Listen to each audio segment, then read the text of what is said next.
حضرت سلیمان علیہ السلام کا جنات سے مقابلہ ایک انتہائی عبرت انگیز اور دلچسپ واقعہ ہے جو قرآن پاک، حدیث اور تاریخی کتابوں میں درج ہے۔ اللہ تعالیٰ نے حضرت سلیمان علیہ السلام کو بے شمار معجزات عطا کیے تھے، جن میں جنات، پرندے، ہوائیں اور دیگر مخلوقات کا فرمانبردار ہونا شامل۔ یہ واقعہ ان عظیم اختیارات اور حکمت عملیوں کا مظہر ہے جو اللہ تعالیٰ نے اپنے نبی کو عطا فرمائے۔ جنات کے گمراہ کرنے کا واقعہ۔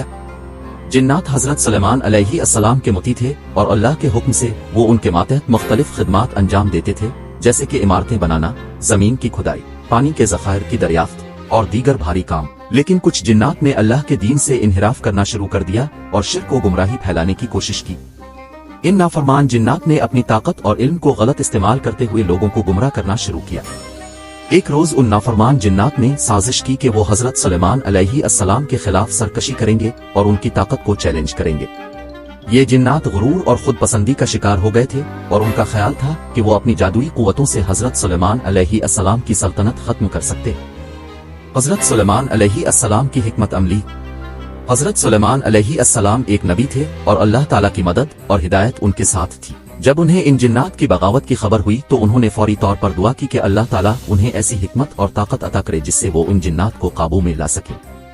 اللہ تعالیٰ نے ان کی دعا قبول کی اور انہیں ایک انگوٹھی عطا فرمائی جس میں ایسی خاص طاقت تھی جو جنات کو تابع رکھنے کی صلاحیت رکھتی تھی۔ اس انگوٹھی کے ذریعے حضرت سلیمان علیہ السلام نے نہ صرف باغی جنات کو قابو میں کیا بلکہ انہیں سخت سزائیں بھی دے۔ جنگ کی تیاری۔ حضرت سلیمان علیہ السلام نے ہواؤں کو حکم دیا کہ وہ دشمن جنات کی نقل و حرکت کی خبر لائیں۔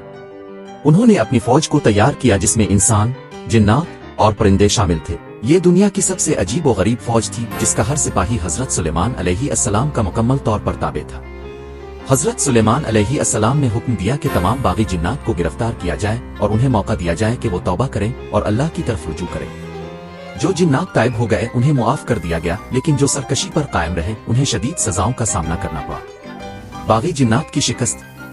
حضرت سلیمان علیہ السلام نے انگوٹھی کی طاقت سے باغی جنات پر قابو پایا اور انہیں زمین کے اندر قید کر دیا جہاں سے وہ قیامت تک کے لیے آزاد نہ ہو سکے۔